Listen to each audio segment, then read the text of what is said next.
this isn't directly the topic of the conversation, but I think something very interesting to follow is how Ukraine has been involved here, because Ukraine has been under attack. Ukraine's energy infrastructure has been under attack by these Iranian and Russian drones for the past several years, and the as far as many analysts are concerned, the foremost experts in the world on defending against these Shahed drones are the Ukrainians. And this is really interesting because expensive Western military tech is not able to defend this infrastructure.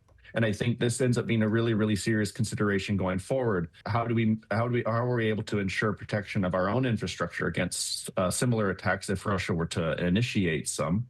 Not to say that they are in the short term, but I think some analysts would say that their time horizon would be 2027 or 2030, depending on who you ask. And I think getting the Ukrainians more involved here will be very, very important.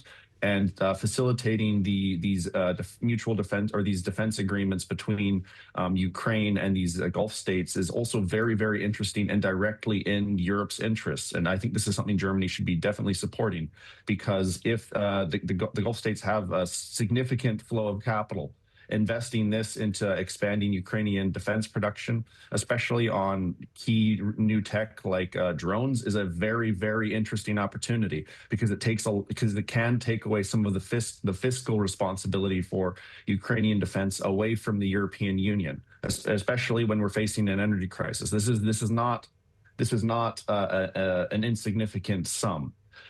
It's also interesting to see to what extent this might change the Gulf's position vis-a-vis Russia.